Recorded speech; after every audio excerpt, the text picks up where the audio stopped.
예수님의 모든 가르침과 만남과 심지어는 책망하심까지도 어디에다가 오직 유일하게 초점이 맞춰 있었냐면은 영혼의 문제, 영혼. 부자를 만나도 영혼. 당신을 알지 못하고 이해하지 못하는 사람 만나도 영혼. 그래서 주님은요, 사랑하시되 끝까지 사랑했고 누군가를 책망하되 미워하지 않았어요. 놀라운 일이죠. 우리는 당연하게 생각하지만 어떻게 그러실 수 있는가? 하나님이니까 그렇지만은 죽으러 오셨으니까 그런 일이 가능하셨죠. 자, 책망하셨지만 미워하지 않았다. 근데 우리는 이제 거꾸로가 많죠. 겉으로 드러내지는 않지만 미워하지. 사랑하지만 주관적으로 사랑하죠. 편을 갈려서 사랑하고 또 사랑하되 어느 때는 그 사랑이 식고 변할 때가 있다. 이게 이제 우리 인간이고 죄인의 한계인데 예수님을 닮아간다는 것은 그런 것들을 자꾸 내려놓고 예수님이 살았을 때의 모습으로 예수님이라면 어떻게 했을까의 모습으로 우리를 자꾸 바꿔가는 삶인데 그러니까 우리 안에 내적인 싸움과 육과 영의 싸움이 끊임없이 일어나고 있죠. 자, 아무튼 예수님의 관심과 초점은 오직 영혼에 꽂히셨다. 그래서 오늘 1절을 먼저 봅시다. 1절 시작. 내가 이것을 너희에게 이름은 너희로 실족하지 않게 하려 함이니. 실족이라는 건 단순히 실망하는 게 아니에요. 실족한 주님께서 사용하신 실족이라는 단어는 믿다가 믿음에서 떠나는 걸 말하는 거죠. 왜 그런 일이 생기느냐? 그리고 그것을 극도로 조심하시고 그걸 염려하시고 어떻게든지 실족하지 않게 하시려고 어떻게든지 믿음을 버리지 않게 하시려고 예수님께서 곳곳에서 몸부림치는 모습을 봐요. 자, 영혼의 사랑이 전부이셨다. 그 영혼을 사랑할 적에 우리는 염두에 둘 것이 첫째는 내 영혼을 사랑해야 돼요. 육을 사랑하는 건 망하는 길이지만 내 영혼을 사랑하는 것은 현명한 거예요. 자, 과거에 붙들려 사는 건 어리석은 일이지만 미래를 준비하는 건 지혜로운 일이에요. 그렇죠, 여러분? 그런 것처럼 내 육을 위해 살면 반드시 망한다 그래서 성경에 내 육을 위해 살면 반드시 망하려거니와 영을 위해서 투자하고 영을 위해 심는 자는 지혜롭고 영생을 얻게 되는 거예요. 그러니까 우리는 우리 영혼을 아껴야 돼요. 우리가 영혼을 아끼니까 천국 가려고 그러는 거예요.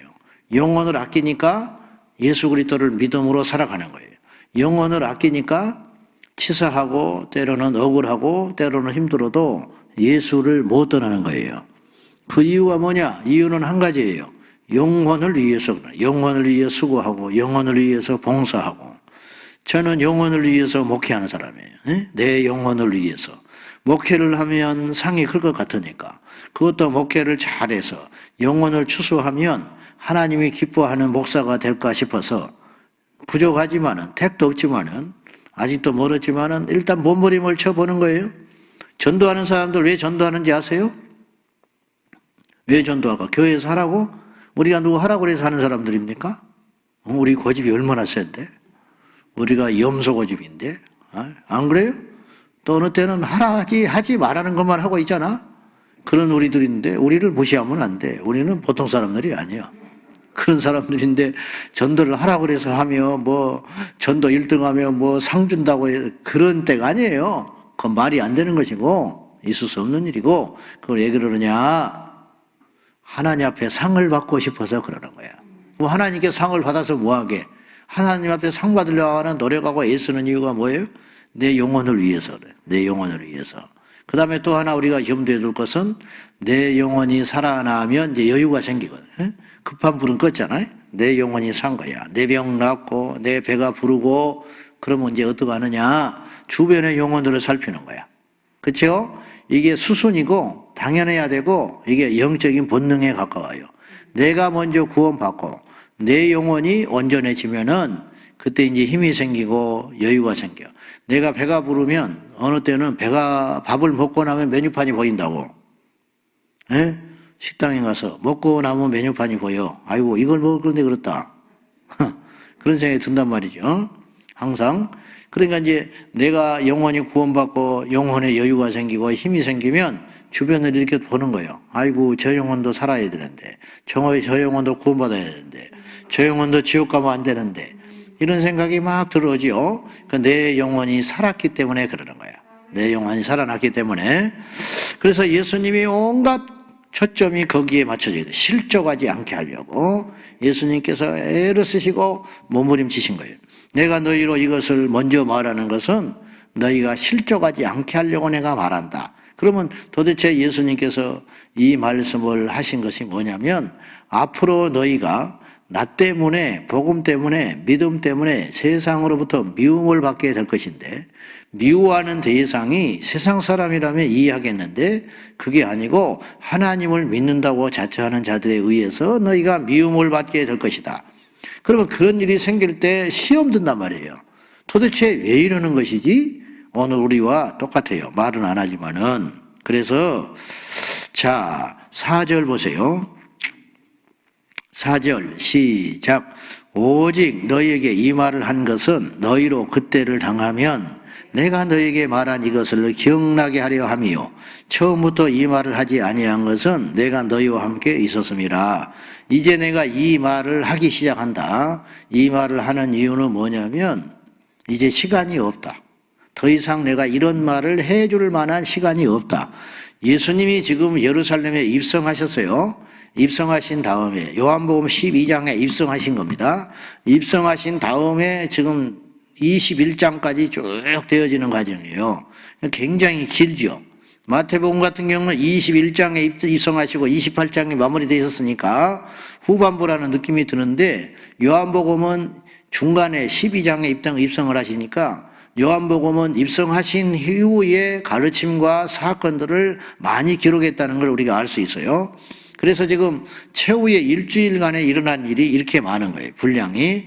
그러니까 제자들은 몰랐지만 예수님에게는 시간이 없는 거예요. 이제 며칠이 있으면, 그래서 주님이 내가 너희를 떠나가리라, 떠나가는 것이 낫다, 잠시 너희들이 나를 보지 못하리나 다시 보리라, 너희가 나로 인하여 너희가 세상에서 잠시 근심을 하지만 그 근심은 오히려 기쁨이 될 것이다.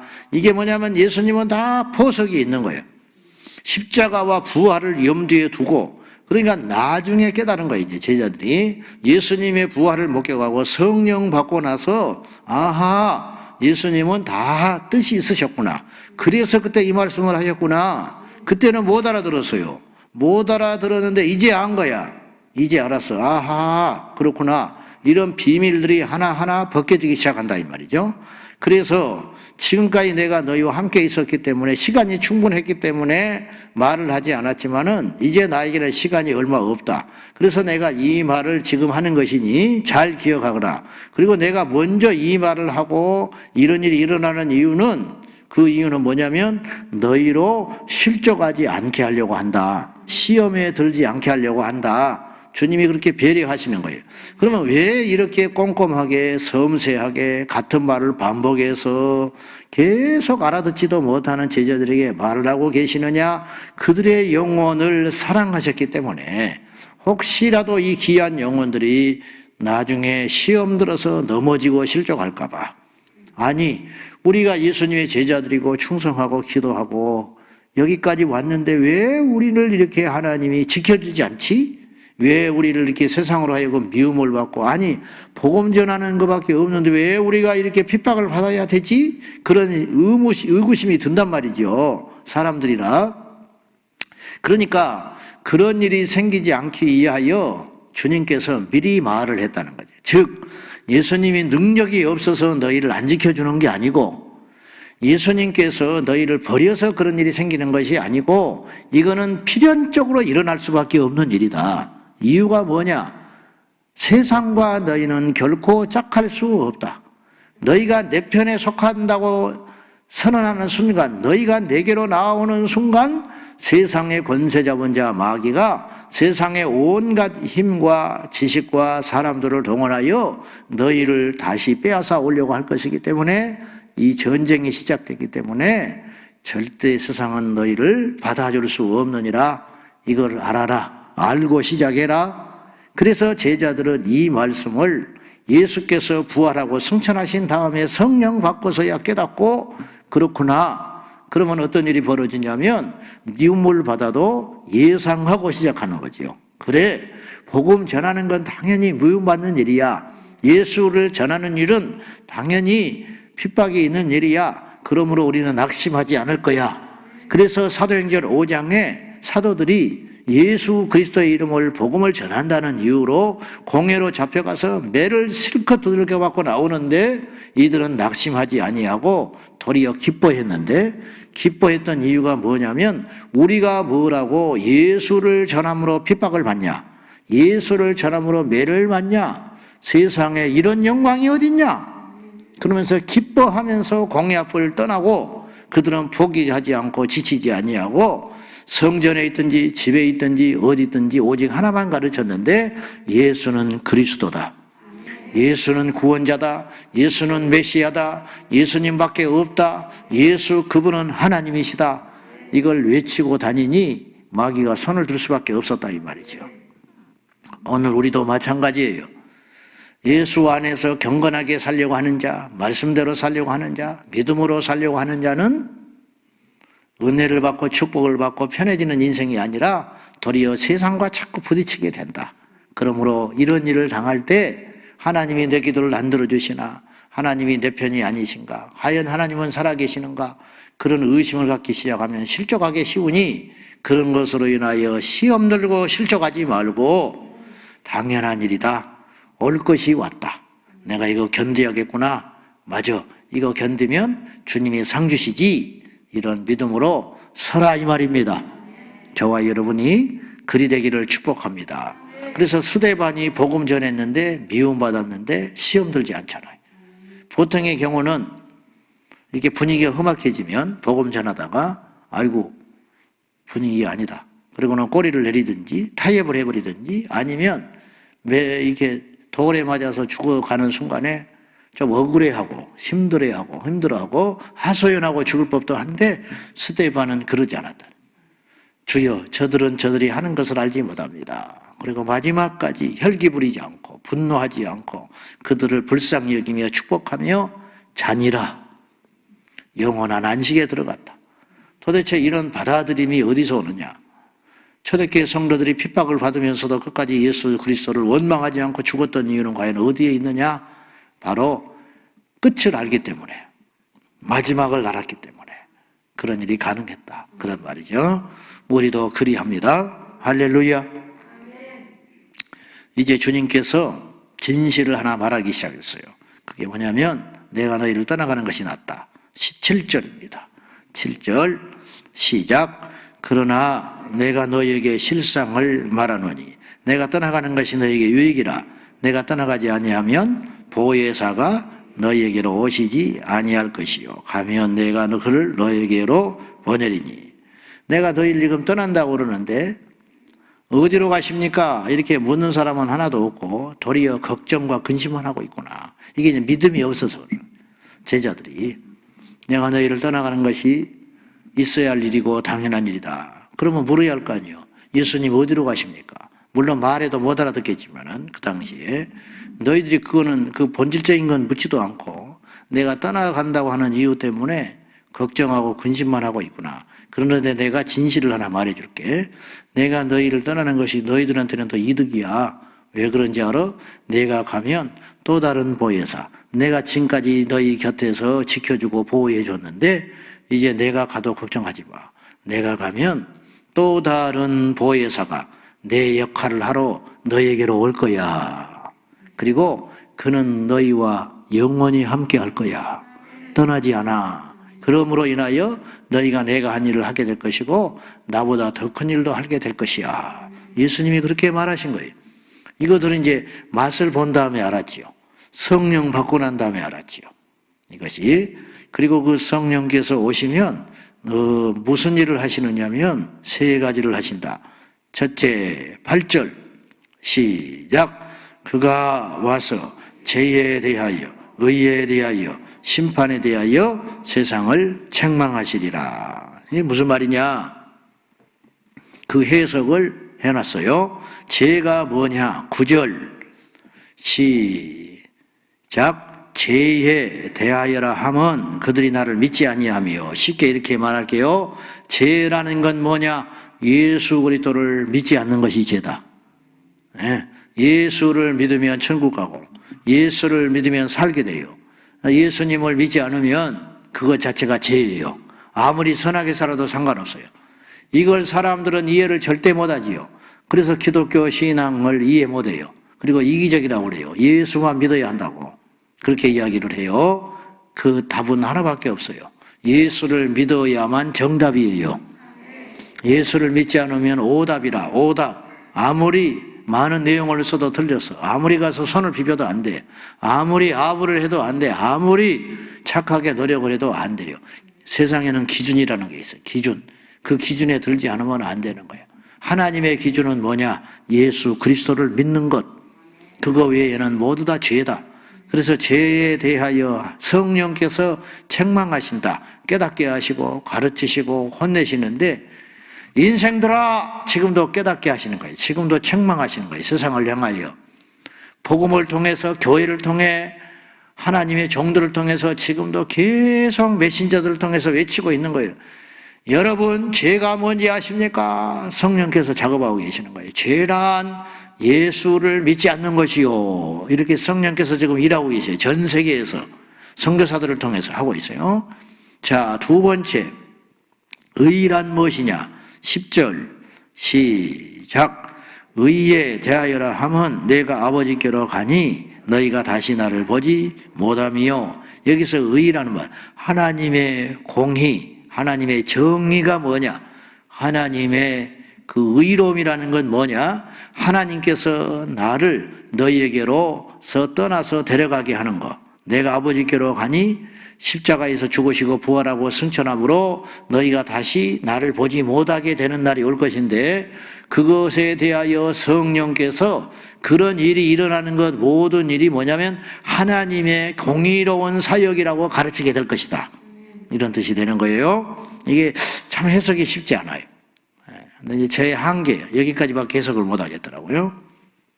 그냥 알아들으셔, 그냥 그렇게. 그 다음에 11절 시작.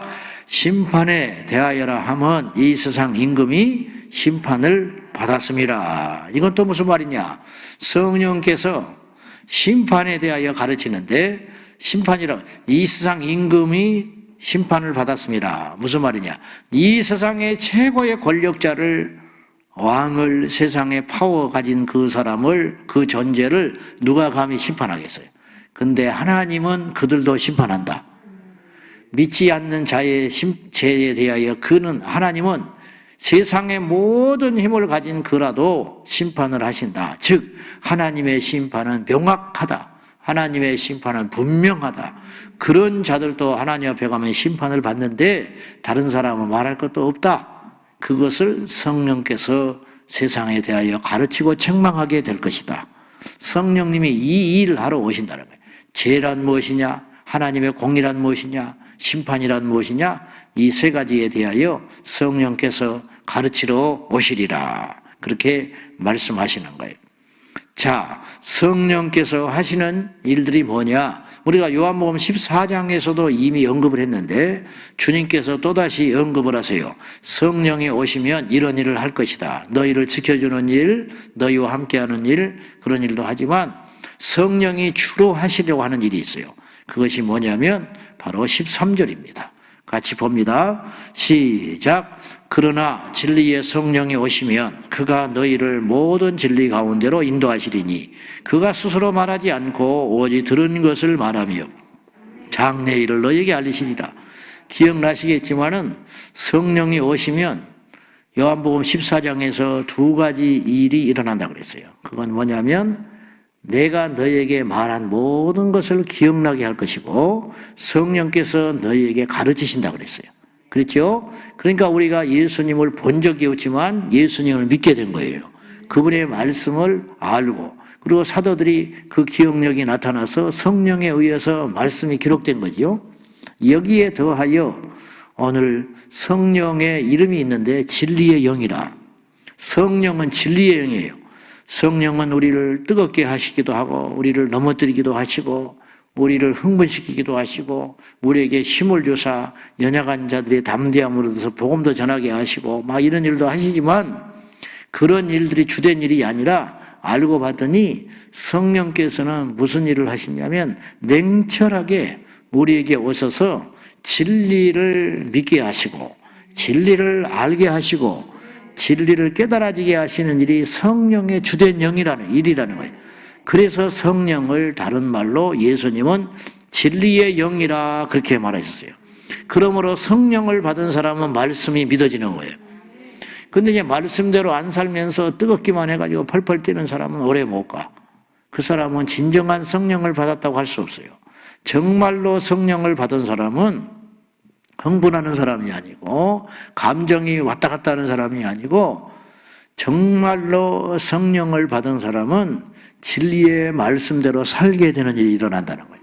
그래서 진리의 영이 오시면 너희를 진리에게로 인도하게 될 것이다. 그러니까 사입이 이단에 빠져가는 사람은 성령 받은 사람이 아닌 거예요. 왜냐? 거짓의 영에 속은 것이니까. 그들이 뭐 뜨겁게 기도하고 방언하고 열심히 신앙생활 했다는 것으로 그들을 믿으면 안 돼요. 결국은 진리가 아닌 거짓 진리에 들어가 있다는 것은 그들에게 성령이 없다는 거예요. 거꾸로 성령을 받았으면 진리는 하나이기 때문에 타협하지 않고 색깔이 분명한 것이기 때문에 우리 안에 성령이 있으면 성령이 아닌 곳에 가면 잊지를 못해요. 성령에 붙잡힌 말씀이 아니면 듣지를 못하게 된다는 거예요. 그러므로 성령이 주되게 하시는 사역 중에 하나가 어쩌면 이것 때문에 성령이 오셨다고 볼 수 있는데 진리의 영으로서 우리를 진리 가운데로 인도하기 위해 오셨다. 그걸 잊지 마시기를 바랍니다. 그래서 진리는 영원한 거예요. 감정은 한순간이고 기능은 한순간이고 진리는 영원하다. 그러므로 은사주의자가 되지 말고 진리의 사람이 되시기를 예수님의 이름으로 축원합니다. 자, 주님께서 우리에게 말씀하십니다. 너희는 담대해라. 33절 시작. 이것을 너희에게 이르는 것은 너희로 내 안에서 평안을 누리게 하려 함이라. 세상에서는 너희가 환난을 당하나 담대하라. 내가 세상을 이겨너라. 처음 소절과 비슷해요. 1절에 내가 너희로 이것을 먼저 말하면 실족하지 않게 하려 합니다. 또 내가 너에게 이것을 말한다. 담대하라. 너희가 세상에서 환난을 당하나 염려하지 말고 두려워하지 말고 낙심하지 말고 어쩔 수 없다. 그런 일은 반드시 일어나는 일인데 걱정하지 마라. 그건 지는 것이 아니야. 내가 힘이 없어서 너희를 버린 것이 아니야. 이미 이겼어. 담대하라. 마귀를 대적하라. 그리하면 피하리라. 그래서 아까 사도행전 5장 이야기를 잠깐 했는데 이들이 예수님을 전함으로 매맞고 이렇게 곤란을 당하잖아요. 근데 이들이 위축되지 않고 예수를 막 더 전해요. 놀라운 건 그러면 환란이 더 있어야 되잖아요. 예? 한번 경고받았거든요. 다시는 예수 이름으로만 말하지 말아라고. 그렇게 해서 4번 했는데 사도들이 굴하지 않아요. 기뻐하면서 예수님을 더 전해. 그러면 어려움이 더 와야 되잖아요. 그렇지 않았어요. 마귀를 대적하면 마귀는 떠나는 거예요. 그러므로 이걸 잘 분별해가지고 우리가 강할 때는 아주 강해야 돼요. 담대할 때는 아주 담대해야 돼요. 사랑할 때는 아주 사랑해야 되지만 강하고 담대하게 맞설 때에는 아주 강하게 맞서야 되는 거예요. 마귀는 맞서는 거예요. 마귀는 손잡는 게 아니에요. 이단은 용서하는 게 아니에요. 이단은 축출하고 출교하고 이단은 대적해야 되는 거예요. 거짓은 타협하는 게 아니에요. 거짓은 물리쳐야 되는 것이에요. 죄는 손잡아주는 게 아니에요. 죄는 위로해주는 게 아니에요. 악한 자는 심판하는 것이지 악한 자는 손을 잡아주는 게 아니란 말이죠. 이걸 잘 분별해가지고 마귀를 대적하고 죄를 대적하고 세상을 대적함으로 담대하게 예수 이름으로 승리하는 환난이 오지만 환난 온다고 그랬어요. 무릇 경건하게 살고자 하는 자는 핍박을 받으리라. 예수님이 그렇게 예언했어요. 앞으로도 우리가 예수를 믿는데 더 핍박은 커지고 심해질 수밖에 없어요. 그런 일이 닥칠 때 실족하지 말고 올 것이 왔구나. 지금 언론에서도 보십시오. 나이지리아에서 입국한 목사가 부부가 이걸 오미크론을 전파시켰다고 난리인데 그거 잘못했지요. 두려워서 거짓말을 한 거지. 어쨌든 거짓말은 어쨌든 용납할 수는 없어. 분명히 잘못하셨는데 그래 놓고 이제 너무 이렇게 일이 커져버렸잖아. 이럴 줄 몰랐지. 근데 그 전에 오류도 또 있어요. 정부에서도 잘한 게 없어. 같이 동서간 나이지리아 그 현지 사람이 검사를 받았을 때 음성이 나왔어요. 그때 왜 음성을 나오게 해 그러면. 그래 놓고도 열이 나고 하니까 나중에 다시 검사하니까 양성 나왔잖아. 처음에 양성으로만 잡아냈으면 어쩌면 또 그런 일을 막아낼 수도 있잖아. 이들이 잘했다는 게 아니라 정부의 검사도 실책이 있을 수 있잖아요. 그런 사람들도 실수했잖아. 그거는 한 줄밖에 안 나오고 온통 목사 부부가 온 나라를 시끄럽게 하는 거로 이렇게 생각하는 거예요. 누가 걸린 줄 알았으며 어떻게 하겠어요. 그분들 지금 잠도 못 자고 있어요. 나는 편들라는 게 아니라 우리도 어쩔 수 없이 그런 일이 있을 수 있어. 사태가 그렇게 커질 줄 모르고 게이들이 이태원에서 클럽에서 거짓거리하고 돌아다니다가 퍼뜨리는 것은 이름도 안 밝히고 누구라고 말도 안 하고 검사도 제대로 안 하면서 이런 일이 일어난다. 그래서 기울어진 운동장에 우리가 살고 있는 거예요. 할 수 없어요. 예수 믿는 사람은 똑같은 행동을 해도 미움받고 똑같이 선한 일을 해도 당연한 일이고 이런 구조들이 계속 2000년 동안 되어 왔어요. 앞으로도 그래요. 그러나 이런 일로 대하여 억울해하지도 말고 낙심하지도 말고 절대 평안을 유지하며 갈 길을 가라. 주님이 그러시는 거예요. 말씀 안에 굳게 서서 성령 받아서 승리하는 우리 모두가 되시기를 예수님의 이름으로 축원합니다. 기도하겠습니다. 하나님이여 우리에게 담대함을 주소서. 코로나 이후에 가중되는 교회와 신앙과 성경에 대한 핍박과 모독에 대하여 우리가 이상한 일 당하는 것으로 생각하지 말고 환난을 당하나 담대하라. 예수님이 세상을 이기셨듯이 우리도 이길 줄로 믿습니다. 주여 우리에게 진리의 영 성령이여 부어 주옵소서. 다 같이 통성으로 기도하겠습니다. 살아계신 하나님 아버지시여 오늘도 우리 가운데 임재하여 주셔서 보혜사 성령 진리의 영을 우리에게 오사 그 성령 안에서 모든 의문점들이 해결되며 진리의 영이 우리 안에 오사 기름 부음으로 함께하여 주심으로 인하여 사람에게 가르침 받아서 우리가 알게 되는 것이 아니라 성령을 받아서 알게 되며 성령 안에서 자유함을 누리며 성령 안에서 능력을 가질 수 있도록 이 아침에도 우리에게 깨달음 주시옵소서. 아버지 하나님, 내가 너희를 떠나는 것이 오히려 낫고 유익하다. 내가 너희를 떠남으로 인하여 또 다른 보혜사 성령 진리의 영이 너희에게 와서 너희를 진리에게로 인도하게 될 것이고 장래의 일을 알게 하리라 하셨으니 우리가 예수님을 알고 예수님의 복음을 듣고 깨달아지며 회개하고 천국을 가게 된 것이 성령이 하시는 일임을 믿습니다. 성령이여 영원토록 우리와 함께하여 주시사 기름 부음이 떠나지 않게 하시며 성령 안에 거하게 하여 주시고 성령 안에서 의문점을 모두 다 해결받고 담대하게 하시고 절대 평안을 누림으로 세상을 이기신 예수님처럼 우리 또한 세상을 이기게 하여 주시옵소서. 할렐루야. 그리하실 줄로 믿습니다. 내가 실체를 말하는데 내가 너희를 떠나는 것이 오히려 너희에게 낫다. 그 이유는 또 다른 보혜사 성령이 너에게 임하여 주셔서 영원히 함께할 것이기 때문이라 했습니다. 이 시간에 성령이 우리 교회에 함께하신 줄 믿습니다. 성령님이 우리 각 심령들 성도들 마음속에 함께하시는 줄로 믿습니다. 진리의 영 성령이여 우리를 떠나지 마시고 우리를 영원히 진리 가운데로 인도하여 주시며 어리석고 분별 없고 겁 많은 우리 인생들을 어떤 경우에도 진리이신 말씀 앞에 굳게 묶어 주시옵소서. 담대하라. 내가 너에게 말하노니 담대하라. 세상에서 미움을 받을 것이나 이건 이상한 일이 아니고 당연한 일이니 실족하지 말고 담대하라 말씀하셨으니 그 말씀을 붙잡고 오늘도 승리하게 하여 주옵소서. 예수님의 이름으로 축복하며 기도하옵나이다. 아멘. 주여 주여 주여